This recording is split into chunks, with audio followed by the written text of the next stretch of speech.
Welcome to BigCountryPreps.com. I'm Evan Wren, and this is the Capital Farm Credit Wednesday night podcast, our weekly look at the area athletic scene, what happened last week, and what's going on this week. I'm here with my partner, Dan Youngblood, via Zoom, and tonight we will forego our guest and just talk about, because we've reached the midpoint, Dan. We reached the midpoint of the season, and we kind of thought this would be a good night just to take a look at what's happened thus far, take a look at some of the top players and top teams that we've been able to witness thus far. Yeah, and as crazy as it is to think about the fact that we've already made it to the midpoint of the football season, it is here. So we've got a lot of our teams this week on bye, awaiting the start of their district schedules. So not as much action this week as we have in a normal week, but I think it is a good time just to kind of put together our little progress report for the season so far, kind of take a look at which teams have kind of impressed us, have surprised us, which players have kind of broken out, and just talk about the football season to date, because I think sometimes it goes so fast. You get to this point so fast, you don't really have time to kind of to stop and talk about some of the things that happen. I think this is a good opportunity to do that. Some of the ball clubs that we've been able to witness thus far that I don't know if you would call them a surprise, but one immediately that comes to mind, and we've both seen Stephenville. One that's the one that really comes to mind right now is just how good Stephenville is. We thought they might challenge for the district championship right now, the way they're looking. I think they're the district favorite the way they're looking right now, although Heritage is awfully good. Yeah, I think you can definitely make a case right now that they're playing the best football of anyone in that district. They're the only undefeated team in that district and have played a solid schedule too. So it's not like they're playing weak teams. They're beating up on some really quality teams. But I think the thing about Stephenville that has impressed me the most, and kind of the reason I was a little bit reticent to put them as a district favorite early in the season, but I mean before the season started, was that their defense had struggled so much last year that it really kind of cost them some games and cost them some opportunity to win games. Right. This year, their defense has been outstanding. I saw them against Wylie, and they just shut Wylie down, really. And they've kind of done that all year long. They've played fantastic defense, and then offensively they're just a juggernaut. You look at what Ryder Lambert's doing at quarterback. Coy Eakin's having one of the best receiving seasons in the history of big country high school football. So they are putting together just phenomenal numbers offensively, and then you pair that with the defense that they're playing. And I think you're right. I think this Stephenville team, obviously it's tough when you're in a district with La Vega and with Midlothian Heritage. It's going to be a tough road. And then you've got Argyle in that region and some others as well. But right now, I think that this team at least has the look of a team that's ready to make a deep playoff run and maybe even play challenge for that region title and a trip to state. Right now, I think Stephenville is the best football team in the big country in any classification. I think that's the best team all the way up to 6A in the big country. They would beat any team that we have. Yeah, I can't disagree. I mean, when you look at what they've got athletically, they can match up with anybody. And then just the confidence that they're playing with and the experience they've got, that is a very, very good football team. And one that I'm excited to see kind of how they do once they get into that district. I think at this point, they are playing the best football of anyone in that district. And if you can win that district, you can challenge for a region title. So it's going to be fun to see what this Stephenville team can do. What they've done to this point is just extremely impressive.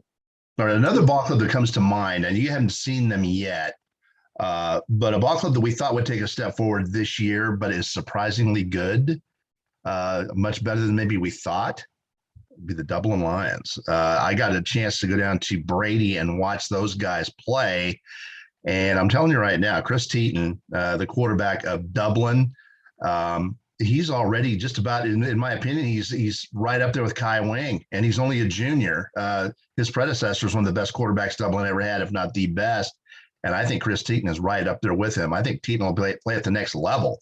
But the guy to really watch out for is Dalen Raspberry, the wide receiver. That kid is big. He's fast. He's tough to bring down. And he would find a starting job for any team in the area. He is that good.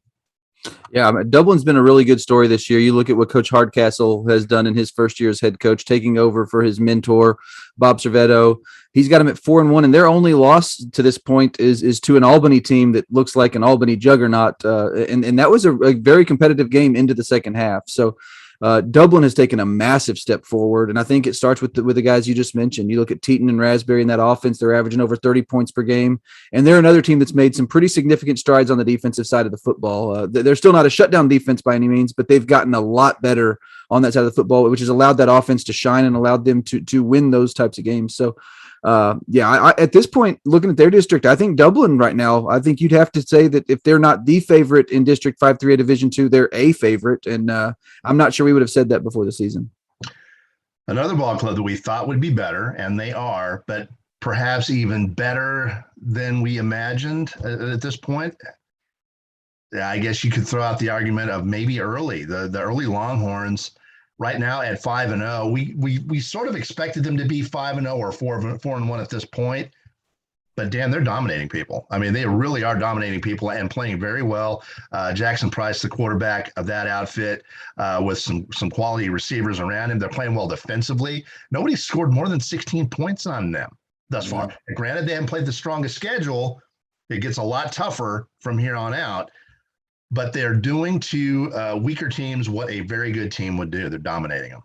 Absolutely. And I think the thing that really impresses you there is you look at the level of domination. I mean, they've outscored their opponents this year 265-55. So in 5 games, they've outscored their opponents by 210 points.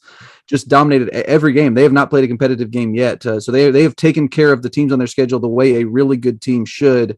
And they're going to have a game up against Jim Ned next to open district, and that's going to be a really fun matchup. I think this early team, talking to Coach Price before the season, he thought they had a chance to be really good, but it's always hard to tell before a team ever has, makes that type of step forward. It's hard to tell, if what to expect. But right now, you look at what Early's doing with Price at quarterback, with what some of those receivers are doing, Trey Beam at running back, what they're doing as a defensive unit. This is a very good football team. And we're going to find out once district starts just how good they are. On the subject of Jim Ned, I got a chance to finally see the 2021 version of the Indians. I was at the game of the week at Snyder last week. They beat the Tigers, a good football team from Snyder, 22-15. And incidentally, Snyder's another one of those teams that's perhaps, we thought they'd take a step forward, but they're better than we thought they would be. For sure. That was just a quick comment on that ball game. A late pick six, did end Snyder. Otherwise, I mean, that was a ball game that they could have won. But on the Jim Ned side of that, it was a ball game that the Indians needed. They needed somebody to really push them into the fourth quarter and threaten them and put some pressure on them. They desperately needed that. Cisco, more or less did it a week before, but they did it in a different way. They kind of took advantage of a lot of Jim Ned mistakes, a lot of penalties, that sort of thing. Mm-hmm. Snyder did not have that luxury. They went out there and really took it to Jim Ned, hit him in the face, got a really good push up front, were able to run the ball on them and really put a lot of pressure on them. And I mean, it was 15-15 there in the fourth quarter. Jim Ned could have lost that ball game, and they needed it. And Coach Fanning added Jim Ned to be the first guy to tell you, man, we needed that game desperately. They really did. Yeah, I think that was a good one for Jim Ned. I think that was a good one for Snyder. But for Jim Ned's side in particular, I think it was good to face the type of defense that Snyder has. You're talking about a defense that has allowed less than 40 offensive points on the season to date. So this is a really good 4A defense. So for Jim Ned to find a way to win that game, I think is important because they're going to play some teams once they get out of district and into their region, particularly that Brock team, which looks like a vintage Brock team doing things differently, but still beating up on people. I think that Jim Ned needed that type of game to be challenged and find a way to win in the fourth quarter. And I agree with you on your point about Cisco, where this one wasn't about them making mistakes. This was a team that really played toe-to-toe with them for 4 quarters and forced them to beat them. So I think it was a good win for Jim Ned. And then on Snyder's side, like I said, that's a good step for them. This shows them that the progress they made in those first 4 games was absolutely real. This is a very good Snyder football team, and they're going to get an opportunity to show it in their district as well. One thing that amused me, the Snyder crowd was a bit late arriving, almost as if they were kind of, well, it is Jim Ned. I don't know about this one. You know what I mean? A lot of them were late arriving. And I wouldn't say that it was a overtly very enthusiastic crowd early on. But once it started becoming apparent that Snyder, physically could match up with Jim Ned, that crowd got louder and louder and louder. And then by the fourth quarter, I mean, you really had it was a noisy bunch, noisy, enthusiastic bunch. And I think it was a learning experience for the Snyder faithful that night. I think they really realized, you know what, we're pretty good. Yeah. I mean, here's the thing. They played just fantastic defense all season long. But to do that just to some of the teams they played early in the season is one thing. To do that to a state championship team with arguably the best running back in the area and one of the most experienced and most competent quarterbacks in the area, that says something. That I think should be a confidence boost for this Snyder team. The fact that they were able to play this Gym Ned team as well as they did on the defensive side, that's should be a big shot in the arm. But I think it's a great game. Some people would argue, well, it's only the 3A state champion, but you know what? There's not a very big difference between a 3A D1 and a 4A D2. We're only talking about a division split right there. And the fact that they went toe-to-toe with a team that could win a repeat as state champions, it says a ton. It really does. There's not a huge bit of difference between the two, size-wise.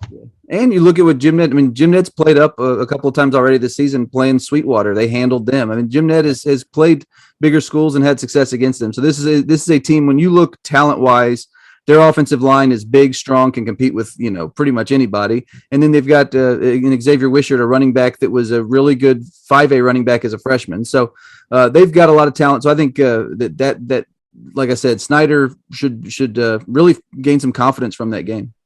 Before we go any further, we need to thank our primary sponsor, Capital Farm Credit, with offices all over Texas, including Stamford and Abilene. Buy your own slice of Texas with Capital Farm Credit. Together, we're better. And with that, another ball club, Dan. I don't know that. Now, we expected them to take a big step forward and be very good this year. Of course, they're good every year. But the Albany Lions, my gosh. We were saying, they might have one of those teams this year. You know what? They're looking like one of those teams of Denny Face this year. They're crushing people. And, a 48-21 win over what we know now is a pretty dang good Dublin team really illustrates just how good this Class 2A D2 Albany team is. They're nasty. Yeah, they really are. It's a nasty crew. Yeah, and they played up last week against a solid Anson team, beat them 48-2. So this Albany team is absolutely for real. But the one thing that I think is fun in that district is you look, they've got another team in that district that looks like they at least on paper are hoping to challenge for that, and that's that Santo team, which has done a pretty darn good job against its schedule as well, playing up and beating a good Millsap team last week. So I still think Albany is the clear favorite, especially with the way they're playing, particularly on the defensive side where they've allowed only 23 points all year long. But Santo is doing what it does very well as well. So that shapes up to be at least a fun district race there. Yeah, absolutely. The Santo Cross Plains game is going to have some importance, but right now Santo, the way they're looking, they're looking good enough to where Albany can't just take that thing for granted. We looked at that Cross Plains Santo game as okay, that's for the 2 seed and that's going to be it. But Santo has played very well, especially on the defensive side. They're looking pretty dang good. Yeah, and I think the thing they have Randy Thornton back, former head coach of Hico, who was the head coach at Santo, and he's brought his knowledge of the flex bone back to Santo, and it's really given them an offensive shot in the arm. They're averaging 34 points a game with most of those yards coming on the ground. And brought his son Hutt, who's a big time playmaker. But I think the thing that Santo has done this year, only a football coach's name is sound Hutt. Yeah, you're probably right. But if you look, I think the thing that's really separated this year's Santo team from last year's Santo team is the fact that they've really eliminated a lot of the mistakes that kind of played them out of games last year. They are running that flex bone at a very high level, executing very well with a lot of kids that have been doing it now for 2 and 3 years. And I think the thing that I'm excited about, again, I'm going to say this outright. I think Albany is the clear favorite in that district. You look at what they've done this point. They are the team to beat. So I'm not taking anything away from them. But I think the thing that I like about the Santo team that I think does make that matchup potentially fun is that you look at what they did last year with a young team that really didn't have a whole lot of business competing with Albany. And they take them into the second half and really feel like they kind of gave not gave the game away, but had some mistakes that played their way out of it. So this Santo team is very tough minded. They've kind of taken on the mind of Coach Devin Mann, the mindset. And so I think that's going to be fun. They're going to feel like they belong on the field, whether they can actually beat this Albany team, which again is playing so well on both sides of the football. You look at what Cole Chapman's done at that quarterback position, Jaheim Newton at running back. That's a loaded 2A Division II team. But I believe it is. But that game is there on the horizon. It looks like a fun one. Yeah, no question about it. Albany is the pick to win that district. They are crushing people, but Santo bears mentioning. They are worth a mention. This is about as well as they have played. Wow, to my recollection, in the last 6-7 seasons. Yeah, they're playing great. Another team that's been on my radar from the start, just because I got to do the preview on it and I got to see how excited Coach Jake Freeman was about his Roscoe Plowboys. You're going to start bragging about picking Roscoe again now, aren't you? It is Roscoe. That team, I will say, you could tell talking to Coach Freeman before the season that he felt that they finally had the talent after a couple of tough rebuilding seasons to compete. And he was talking about district championships, but I've got to say, to be 4-1 at this stage with their only loss coming to Holly in a game where they made a lot of mistakes that kept that from being even closer than it was. I think you've got to be incredibly impressed with what Roscoe's doing. If you look at their schedule, it's not out of the question that they could, run the table through the rest of the regular season and finish 9-1. This team has been that good, and their schedule shapes up pretty well for them. So I'm really pleased to see that, because I think Coach Freeman has done a really good job at Roscoe. Had a couple of tough years, so I'm glad they're coming on the other side of that rebuild and really showing the type of coach that he is and type of program that is. 4-1 start, a 4-1 start. This is the best Roscoe team we've seen in a number of years, and the road game at Rawls stands right now as, probably the game of the year for them. If they win that ball game, I think they're going to win that district. But it is a road game. Yeah, at Rawls. But yes, I'll give you credit. You nailed it. We both thought that Roscoe would take a step forward, but you thought, you know what, they might win the district. Yeah. And right now, it's looking like it, if they win that Rawls game, I think they will. And I picked them second to Rawls, but I thought I battled with that pick there. And I think another team you've got to look at, Lockney, is there on the periphery as well. That's a solid Lockney team as well. But on paper, there's no one in that district that you look at and say just outright is more talented or stronger than this Roscoe team, particularly when you look at what Roscoe was able to do in beating a previously undefeated Christoval team that went and beat Goldthwaite the following week. So Roscoe has been challenged at this point and really handled it well. I think that this is going to be a fun team to follow the rest of the way, and I would not be surprised to see this team match some of those runs that Coach Freeman's teams had, in 15 and 16, where they were going 2 and 3 rounds deep. I think this team has that ability with the talent it has on its roster. All right, another ball club that we expected to take a step forward this year, and they're playing really well. And I'll get a chance to see them Friday night against Littlefield in our Big Country Preps game of the week. The Big Spring Steers are 4-1. They've only lost one ball game. They lost to a very good Monahans team on the road and gave them a go. But they're in a tough district, Dan. Andrews is going to be out there. That's going to be a tough ball game at Andrews. They're still going to have what might be the best Fort Stockton team we've seen in 20 years coming to town. So we'll see. But this Big Spring team is legit and could do some damage in postseason play the way they're looking. Yeah, I agree. And you look at that district, it's only 4 teams, but 3 of those 4 teams look to be very tough this year. And Big Spring's one of those. I think that the one good thing for that district is they match up with a weaker West Texas district out in the El Paso area. So I think that the top 3 teams in that district could easily advance to the first round of the playoffs, certainly. But for Big Spring in particular, I really like what they're doing. You look offensively, Gabriel Baeza has been one of the most productive quarterbacks in the Big Country all year long, both passing and running the football. He's cleaned up a lot of the turnovers that have kind of plagued him in the past. And offensively, they're doing really well. They've scored 142 points in 5 games. And then on the defensive side, they made progress as well. So I like this Big Spring team. I like what Coach Kenny McWilliams is doing with it. They've got a ton of talent on the perimeter. Their receivers that may be the best receiving group in all of the area. And then with Baeza, they've got one of the top quarterbacks. So where that will leave them in the district, it's hard to say because, like you said, Andrews and Fort Stockton are both really quality teams this year. But I think Big Spring is better equipped to compete with teams of that caliber than they've been in a very long time. And I know that their goal is to compete for a district championship. So that's something they have not done since 1990. And I think they've got the ability to compete at that level. But it is going to be tough. They got a couple of tough games awaiting them. All right, let's talk about our preseason picks and how some of those are stacking up. I'm going to fess up. One blown pick that we had might have been Ballinger in Class 3A, District 2, Division 2. They might win that district. Ballinger's better than we thought they'd be. Yeah, I mean, I picked Brady to win that district. At this point, I think that Ballinger is the favorite. I think the way Ballinger has played to this point, they've definitely impressed me. Outside of a 42-7 loss to Jim Ned, which is excusable for a team that's really kind of finding its footing.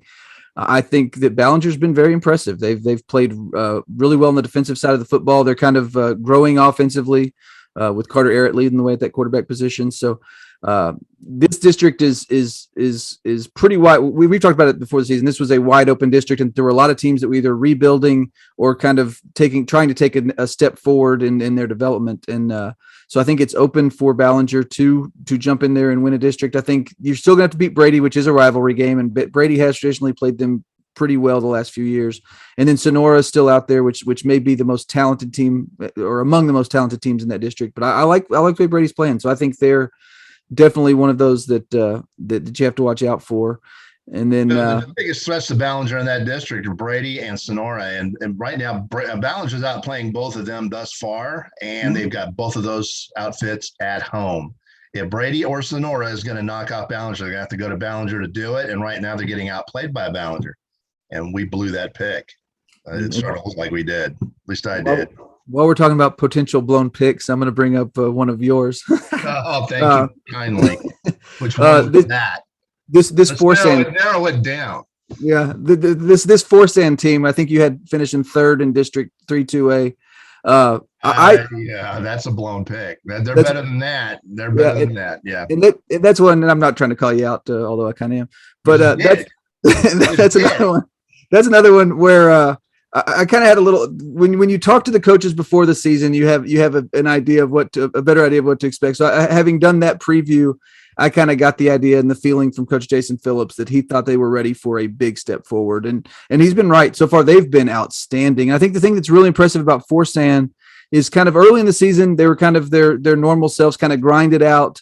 Kind of win on the defensive side, win physically limiting possessions and kind of grind those wins. You look at the last couple of weeks and they are dominating teams. They just continue to get better and better. And they've had some personnel with some injuries that are kind of getting back into the mix. And right now this Forsan team, we're going to see if they're going to be able to challenge Holly for a district championship. But right now they are positioning themselves to be in that position, which I think is pretty impressive, particularly given where Forsan has been the last several years, kind of building to this point. The one thing that worried me about Forsan early is they had the road game at Anson, which is going to be, it's always tough to win at Anson, especially if you're a turf team and you've got to go there and play on that natural surface of Anson's, which is an adjustment. It's just tough for teams to go there and win because Anson's accustomed to that environment. They're accustomed to that surface. That one scared me. And they also have to win at Stanford. Now, granted, they're going to be a clear pick to win at Stanford. I think they'll be a clear pick to win at Anson at this point also. But the game at Anson I found worrisome. But to win the district, they're also going to have to knock off Holly at home. Yeah. So there's still no guarantees just yet. But right now, I got to say, Forsan is looking awfully good. This is the best Forsan team we've seen probably in 10 years. Yeah. And like we talked about with Albany, I think Holly has earned the right to be called that district favorite. And you look at what Holly's done to start the season. They've been this may have been as dominant as any Holly team's been in recent memory. They've outscored their opponents 240-21 through their first 5 games, which is remarkable. So I think you've got to say Holly is still the team to beat in that district. But the way Forsan is playing, they're looking like a team capable of a playoff run, which I think says a lot about the job that Coach Phillips has done, and says a lot about the growth that group of seniors has made over the years. So that is definitely a fun team, and one of several on the list we've been talking about of teams that have just continued to progress and get better and gotten to a point where now they're really darn good. And another one of those that we've talked a lot about is Coleman. I think this Coleman team is looking scary good early in the season. Yeah, scary good might be an understatement. Because statistically, right now they're outscoring the opposition 42-5, but their opener against Miles only lasted a quarter before Lightning interrupted that, and they were up 24-0 at that point. Colorado City, who they beat 63-13, and granted Colorado City's 0-4, but Colorado City has, in my opinion, given a pretty good account of itself thus far, and is better than it was last year. For them to beat Colorado City 63-13 the way they did last week, just completely dominate them, is sort of telling. It's really indicative of how good this Coleman bunch is, because that's the worst beating by far that C City's taken. Yeah, and they also beat Anson 33-6, which was a reversal of last year's outcome. Which that's another team that Anson's not quite what they were a year ago, but that's still a quality team with some talent on that roster. So you look at what they've done, and they've not, again, Coleman has not played the strongest schedule to this point, but they have taken care of the schedule they've played how you would want a really good football team to do so. And I think it when you look offensively at some of the things they're doing, it's really impressive with the sophomore quarterback Jaden Jackson, who is playing like a seasoned veteran. I mean, he is completing a very high percentage of his passes. They don't throw a lot, but when they do, they're very effective at doing it. And then they're running the ball with 5 or 6, 7 different guys, kind of doing what Coach Elder does. So I think that this Coleman team on paper looks really, really interesting. And I think it shapes up for what could be a very interesting district race with Cisco. I think before the season started, we kind of saw Cisco as the clear favorite. In that you'd have Coleman kind of playing Goldthwait, Winters, San Saba for the the 2 spot. But at this point, I think Coleman has put itself in a position where you kind of put them in that mix with Cisco for the district championship. Yes, you have to. I mean, if I'm Cisco, I'm worried about going down there and winning at Hufford Field. That's another one of those tough places to play. It's a grass surface, and Cisco's a turf team, and they're going to have to go down there. They have to beat them on their home turf. That's going to be a challenge, the way Coleman's looking at this point.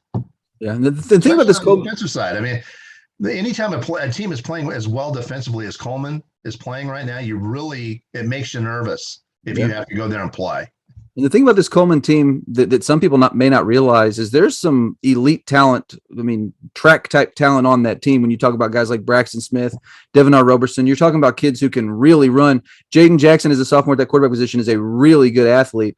And they've got several others. Rylan Gentry is a 2-way standout that is a really good athlete. So this Coleman team, it's kind of taken them a while to get to this point to where they kind of feel like they're back maybe where they were before this rebuilding period started. But they're throwing some really good talent on the field right now, which I think makes that district race really interesting, because Cisco, I think Cisco again is the favorite based on what they've done in the past, based on what they've brought back, and based on the way they've played to this point. But they're not going to be head and shoulders above Coleman athletically. Coleman will be able to match up with them in that regard. So it's going to be fun to see if Coleman can challenge Cisco for the district title, because on paper right now you've got to think that they're at least in that discussion. They are in that discussion. And the thing is that Cisco is just as good, if not better, than we thought they would be. They gave Jim Ned a very good go 2 weeks ago, losing 28-14 on the road.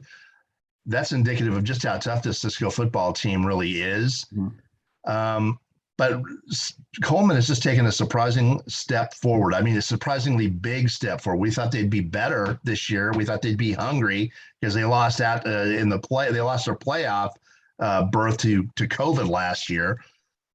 But this good? Wow. They're better than I thought they would be. And are they a threat to Cisco? You better believe it. And Cisco's a team that, you know what, if December rolls around and they're in Arlington, I wouldn't be surprised at all to see Cisco there. I wouldn't be surprised at all. But Coleman is going to be a threat to them. Yeah, I mean, this kind of reminds me of those days, back 5-6 years ago when Coleman had those teams that were so good back in the day that could challenge Cisco. That in this region, that kind of became a little bit of a rivalry. And this kind of feels like we're kind of approaching that period again, which is really fun to see. But moving from the area to the local front, I think that one of the teams we certainly should mention is Abilene High, which is riding a 3-game winning streak into this week against Midland Legacy, a huge game in that district, with the last win being a 42-20 win over an Odessa Permian team that I think a lot of people kind of considered one of the favorites in that district. So this Abilene High team is kind of shaping up the same way last year's did, where it got off to a slow start, found its footing, and then just got on a roll that really took them through the into the regular season and into the third round of the playoffs. I think this team has that type of ability as well. And it's been fun to see Coach Fullen's team kind of find its stride and get going the way it has the last 3 weeks. After the 0-2 start, I was thinking, oh, wow, maybe they're not going to be, quite as good as we expected them to be. but they have won 3 straight. And the game that they won last week at Odessa Permian is telling, and they won by 3 touchdowns at Ratliff Stadium. That's never easy to do. And it was a 3-1 Permian team that they took on the road and gave them a whooping. That's telling. They've really taken a step forward just in the last 3 weeks. And the thing I like about Mike Fullen coach teams, and we saw this last year, is that they've got a mental toughness and he calls it like a junkyard dog mentality. It's a staple of that program, and it's needed to be this year because they've had some pretty significant injury issues this year, losing some really key players. For instance, King Thomas, their star running back, was out for 2 of their first 3 games to injury. He comes back and kind of helps them to each of their last 2 wins with big games. But you look at some of the other guys they've lost, Dickinson at linebacker, some guys who were lost basically for the season before the season started. Those are, potentially devastating injuries to a team's, playoff hopes. And they've found a way to, with next man up and kind of be mentally tough through adversity. And that's one thing I think that bodes really well for this team. And again, it's something we saw last year where they just kind of roll with punches and find a way to counterpunch. And it's fun to see because when this team gets hot, they seem to that ball gets rolling. It's hard to stop. Quick assessment of Cooper and Wylie. I think that both those teams started with some youth and some inexperience at some pretty key spots. And I think you're seeing improvement from both. The one thing that I think is going to kind of be an issue, particularly for this Cooper team as it goes, is just inconsistency. That's one thing you're seeing. They've got some young guys in key spots, so they don't have the consistency we've grown accustomed to seeing with Cooper football teams. But I think that the ceiling, while maybe not quite as high, is still remains very high. This team, when they play well, has the capability of really competing at a very high level. It's just, can they do that consistently? I think that's going to be the big thing we're going to see the rest of this season. I think Azle, to me, is the clear favorite in that district. Azle looks like they're maybe on another level than everyone else, but but Cooper's already got a loss in the bag to a Justin Northwest team that's dramatically improved. And then they've got Fort Worth Brewer coming up as well, who's also good. So this Cooper team, I think, is a playoff team. Their win over Granbury, I think, was a big one for their playoff hopes. But they could still finish 3rd or 4th in that district just because that district is tougher than it has been. And then you go down to Division II where Wylie's at. And again, it's hard to tell. This team has had some injury issues of late, and they've had some inconsistency issues at different spots. But I think that they're another one that is continuing to improve, and I think that they kind of really gained a big confidence boost with that dominating win over Brownwood last week. So we'll see if they can carry that over through the bye week and into district. But if they can, I think they showed something in that game that they had not showed to this point, where they were really dominant up front on both sides of the football, ran the ball really well, they passed really efficiently, and really kind of got rolling. This was the first time we kind of got to see that offense in that team kind of get rolling and build, phases on phases and really play well. So I think this Wylie team is definitely a playoff team. We'll have to see once they get in a district kind of where they can finish in terms of playoff seeding. All right, before we go any further, we need to thank our sponsors, beginning first and foremost with Capital Farm Credit, who brings you these Wednesday night podcasts throughout the school year each Wednesday night. Also, for the Love of the Game Broadcasting, and our old friend Terry Slavens, owner of KLAX 93.5 FM out of Breck, 97.7 FM KATX out of Eastland, Classic Country AM 1330 out of Graham, 94.7 FM KWKQ out of Graham, KROO 1430 AM out of Breck, and KWBY 98.5 FM out of Ranger. That is for the Love of the Game Broadcasting. Also, Rob Durham, sales consultant of Bears Chevrolet Buick Cadillac up in Brackenridge. One of the nicest guys you'll ever want to meet. Now, if you're in the market for a vehicle, new or used, give Rob a call at 254-559-2266. That is Rob Durham, sales consultant at Bears Chevrolet Buick Cadillac in Breckenridge. Also, Phil Hill of the Abilene Realtors Group, big supporter of local athletics. If you're in the market, give him a shout at 325-669-5153 or visit his website at philhillproperties.com. And with that, Dan, let's talk about some of the breakout players that we've got in the area. We'll start with the quarterbacks. Now, we've already mentioned a lot of these guys in our discussion thus far. Chris Teaton of Dublin, Ryder Lambert of Stephenville, Gabriel Baeza of Big Spring is in the mix. Cole Chapman of Albany is another one that's having a really nice season. He's only thrown for just almost 900 yards on the year, but 15 touchdowns against one pick for Chapman from Albany. Chris Teton has thrown 18 touchdown passes at Dublin. Now, he did get picked a few times, but I'll say this about him. He is so athletic. He will take chances, and he's still young. He's only a junior. But he's got the athleticism to take risks, throwing the football. And he does take chances, especially lobbing over the second tier of that defense in between the secondary and the linebackers and that sort of thing. He's athletic enough to pull that off. But that will lead to some picks when you're taking chances like that. It's not like he's throwing bubble screens all night.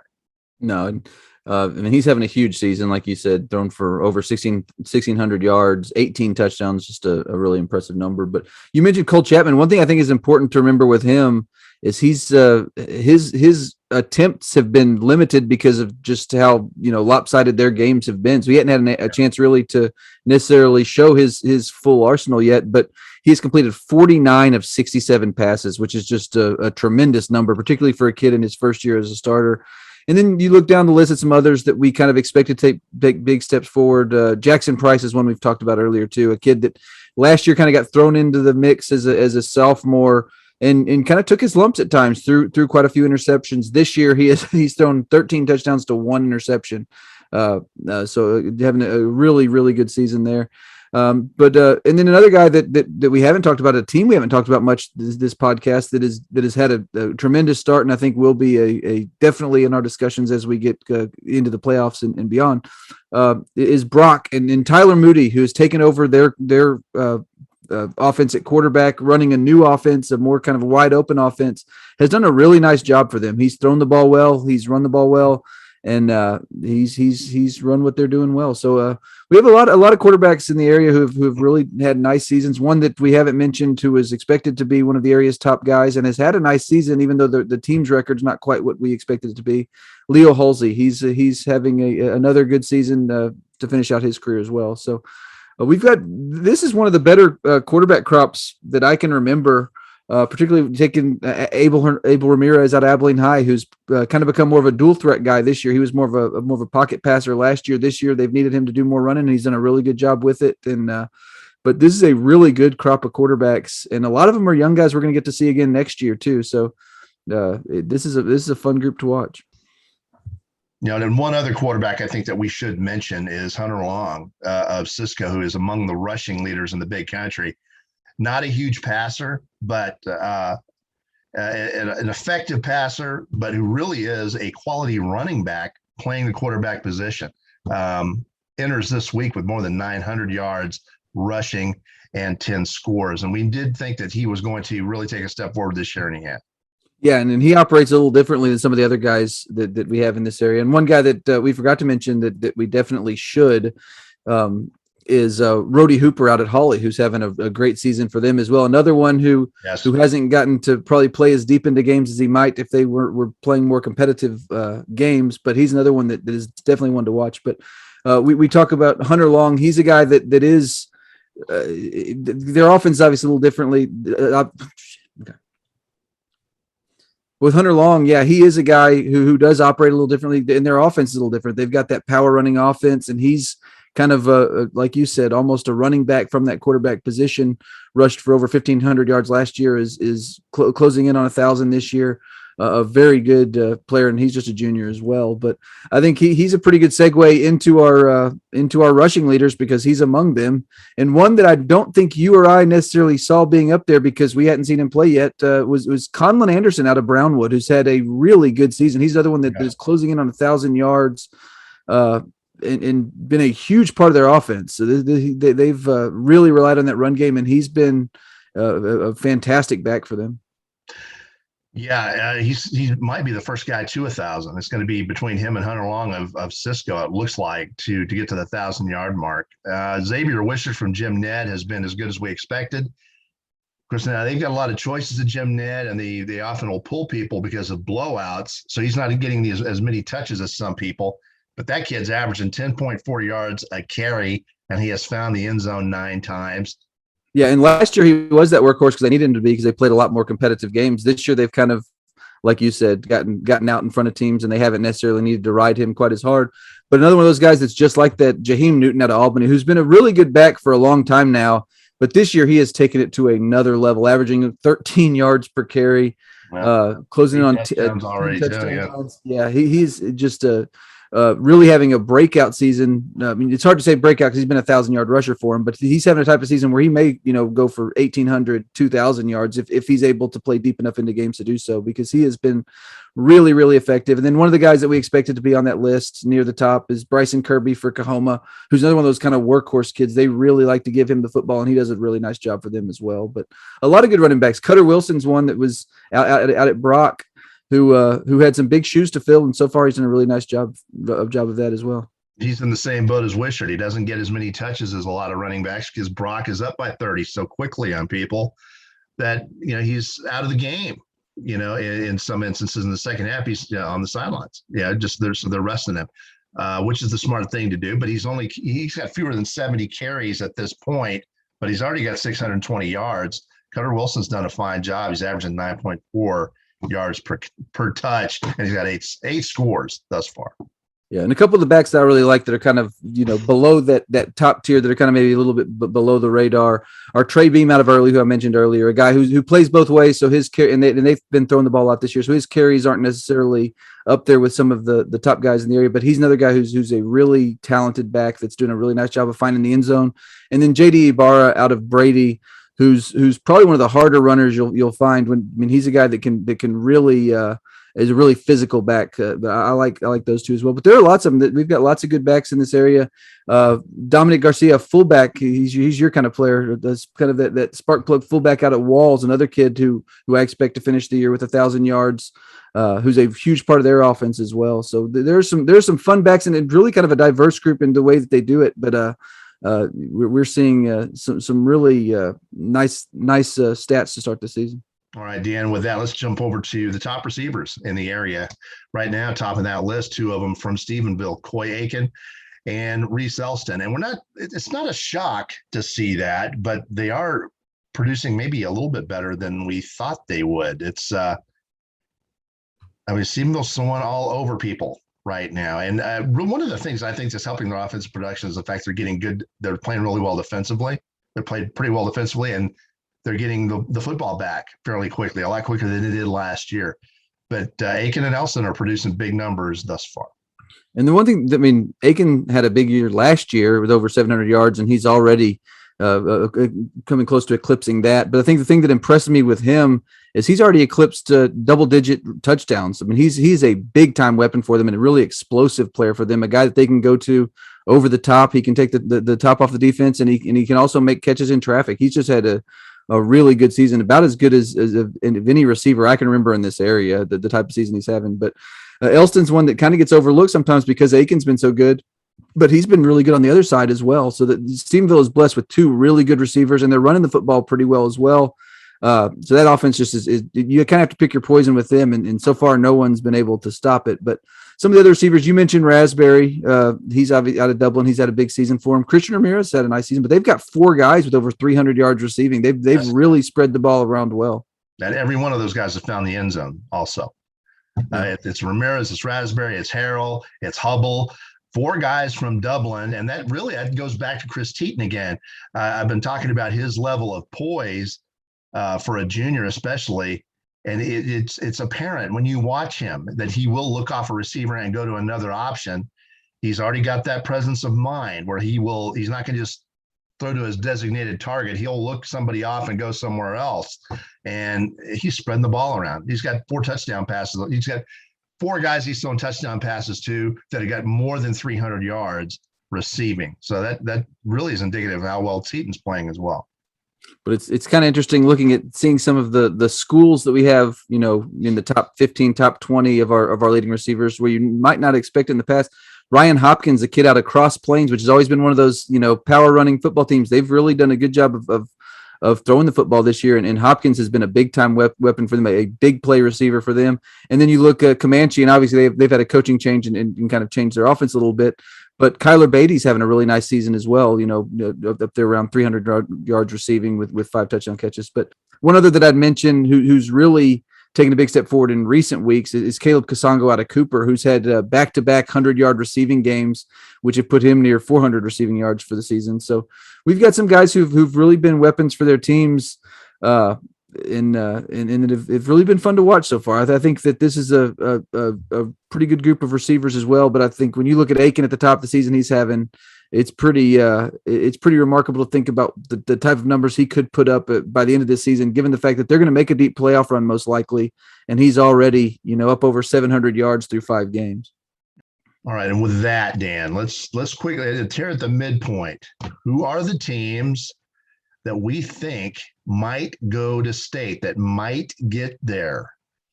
We can start at the bottom and go to the top if you'd like. We'll start in Class 2A D2.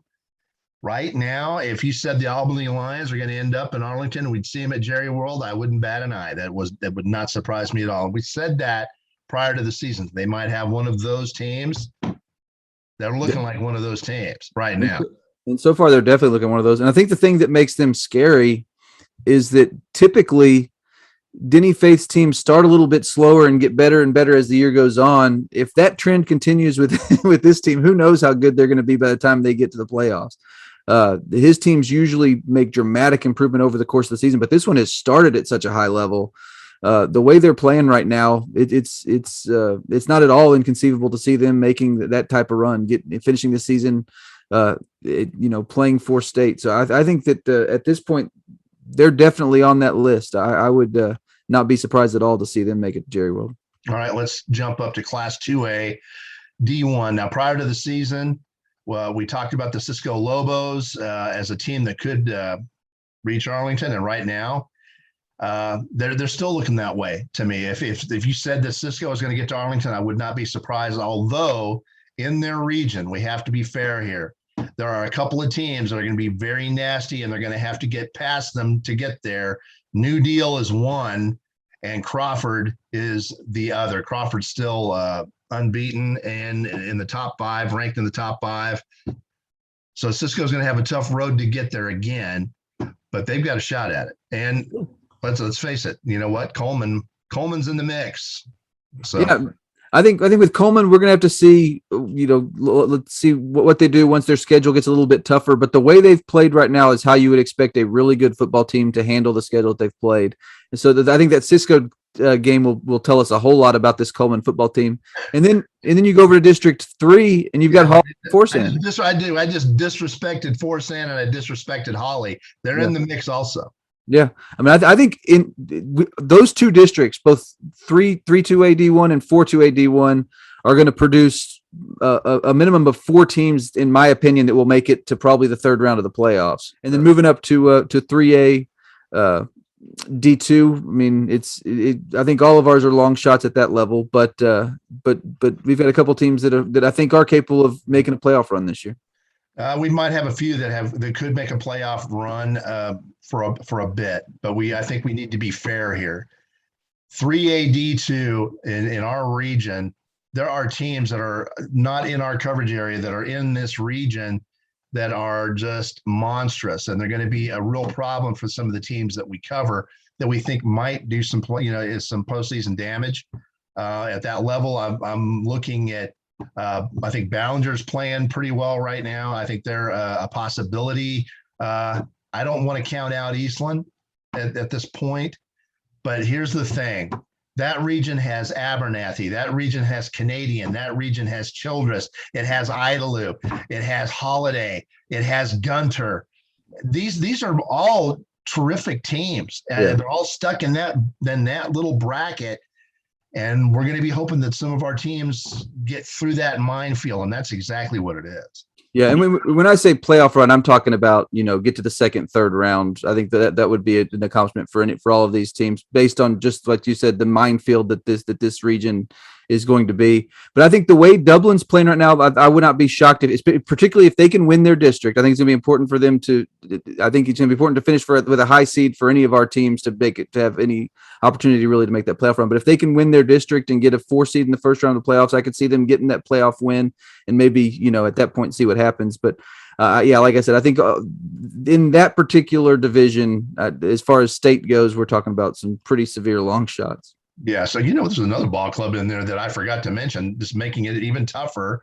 Then they're really looking good. I said Abernathy, I said Idlew, but there's Lubbock Roosevelt Yeah. that is playing exceptionally well, and they're in the mix. Yeah. So, my And, gosh, getting out and of you, that region. If you get out of that region, you can win it all. well, you know who's listening to that and just rolling their eyes is the Coahoma Bulldogs, who have all three of those teams in their district. So Yeah, they're like, tell us about how tough it is. yeah, he's like, yeah, tell us about it. But yeah, this is a really tough region, and I think in our case, a lot of the teams that maybe would have been equipped to make that type of run in the past have lost some key players in recent years. So, but it'll be interesting to see, particularly with this Dublin team, with the start they've gotten off to. I'm excited to see if they can maybe get into the playoffs with a high seed and maybe win a playoff game or two. I think that would be a huge accomplishment for them. And then I think so we'll see. But I think it is. And Ballinger's another one you mentioned that the way Ballinger's playing, if they continue to improve, I think they've got an opportunity to maybe win a playoff game as well. If the seeding works out well for them, who knows? They might do a little damage. We'll see. But that region is murder. It's murder. In fact, I would not be surprised at all to see the winner of that region win the state championship. All right, with that, let's jump up to Class 3A D1. And right now, it's the two teams to beat from our coverage area at that level. It's clearly Brock. It's clearly Jim Ned. And the way it looks right now, Dan, they're going to be on a collision course. They're going to face each other about 2 rounds deep. If things work out the way we expect it to happen, they're going to be clashing again. Last year was a classic. This year will probably be another classic. Yeah, but I think that those two are the kind of the usual suspects, the two you expect. I mean, right now they're ranked 1 and 2 in Texas football's polls in 3AD1, and I think for good reason, particularly based on not just on what they did last year, but what they've done so far this year as well. So those two teams are playing extremely well. And if we have a dark horse, I'm interested to see. I'm not ready to call them a dark horse yet, but I'm interested to see how Early can compete with Jim Ned. If they can compete with Jim Ned, I think that's a team that can surprise us in terms of a playoff run. Again, not necessarily a state run, but winning a couple playoff games and really having a kind of a surprising type playoff run. But those to me are the three. And then Wall's always out there. You got Wall, who unfortunately hadn't been able to play many games this year. They've had some issues that have had some games wiped off their schedule, but this Wall team, I think, has been probably a little bit, with given how young they are, have been it's surprising to me just in considering the schedule they played, have really handled it well so far. We just haven't gotten to see much of them yet because of because of some circumstances. Yeah, I mean, if you're a 2 seed, would you want to have to run up against Wall, as a 3 seed, in the first round of the playoffs? That's a tough draw. I mean, if Wall ends up being the 3 seed behind Early, that's a dang tough 3 seed to have to face right off the bat. And Pilot Point would probably be the likely team to get Wall. That's a possibility. And Early, if they get the 2 seed, could be looking at a Whitesboro, which is going to be a very tough matchup for Early right off the bat in by district. And if they win, it could be Bushland. A team like Bushland going up against them, and Bushland's always dangerous and very explosive. That would be a heck of a matchup, though. Early against Bushland, that you talk about some points on the board. That you see a lot of points on that board.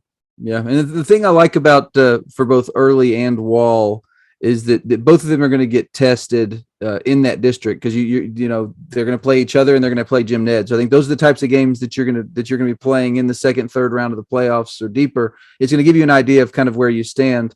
But I think that's good for them. And then District 4 is just stacked. That district's always super tough. I think it's a stretch to say the winner of that Jim Ned Brock matchup, couple of rounds into the playoffs, goes to Arlington. Yeah, I think there's that was the case last year. I think there's a good chance that could be the case again this year.